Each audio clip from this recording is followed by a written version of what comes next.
Secret Satan. Chapter 1. Only a truly antisocial person actually looks forward to an office Christmas party. Only a truly sociopathic person, on the other hand, books the party for the 1st of December, before Christmas has even properly begun. But only a true psychopath uses the party as an opportunity to murder someone.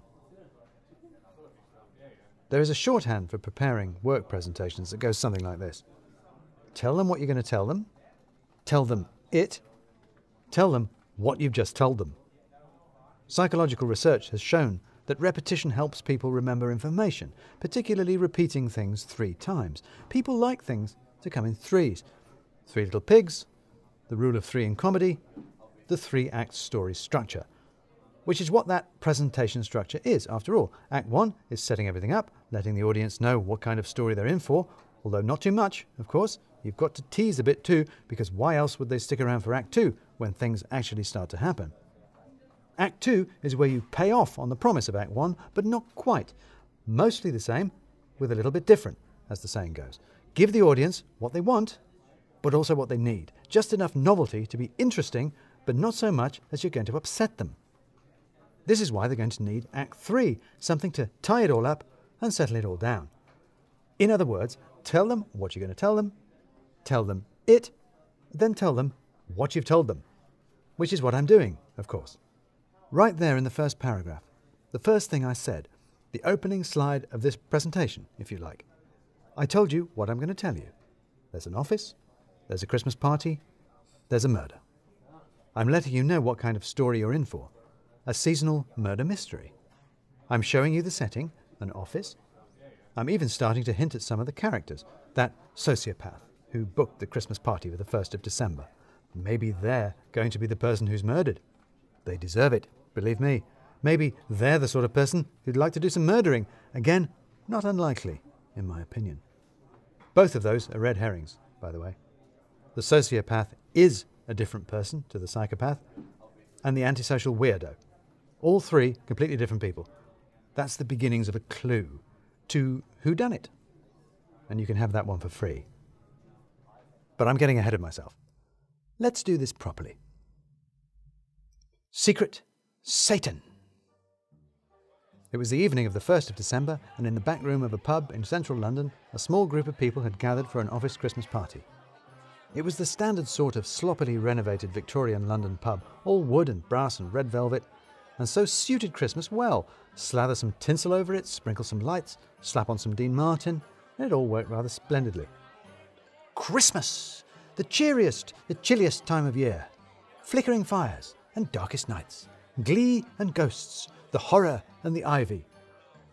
The group stood round a small table, on top of which sat a bag full of presents. One of them, a middle-aged man with a beard, had his hand on it, stopping anyone else from getting anything out. Beware! For among these delightful presents is also a terrible curse, the curse of Secret Satan. Oh, shut up and just give out the presents, said a large man in an untucked checked shirt. Let's get this over with. The ghost of Christmas presents right on cue, said the man with the beard, taking his hand away. Here you are then. Don't get too carried away with the seasonal cheer, will you? The large man grabbed a present from the top of the bag and, double-checking the label, tore the paper away with a vicious glee. He threw the paper on the floor. What is it? Said the thin man next to him. Oh, that's Turkish delight, said a small woman, an edge of disappointment in her voice. Yes. The large man pulled the lid off the green box of Turkish delight, crumpling it up in his swollen fist. Is that mint flavour? Said the man with the beard, darting out a hand. Where did somebody get this? And he grabbed a piece out of the box. Get out, that's mine. The large man hugged the box to him protectively. I can never find it. We used to get this all the time when I was a kid, said the man with the now sugar-frosted beard. The taste of Christmas, although, as it turned out, he continued, making a face, not actually a happy Christmas. Who's next? Said a woman in a Christmas jumper. Where's mine? Said the thin man. One at a time, you know the rules, said the Christmas jumper. Radu, said the snowy beard, as he fished another present out and handed it to a man whose bald head was so closely shaved that it gleamed with the multicoloured Christmas lighting. The man unwrapped the box carefully, managing to keep the paper undamaged, folding it up and sliding it into his pocket. "Wait," he said, pulling something out of a cardboard box. "What is this?" "Uh-oh," said the beard. What it was a small pewter model of a demon wearing a Santa hat and carrying a big sack full of skulls. The demon had red fake gemstone eyes that glittered in the flashing fairy lights and was quite hideous. "Oh," said the jumper, "you're not supposed to get that. Did you give him the wrong present, Linus?" The man with the beard held up a name tag by way of explanation. "Why is this?"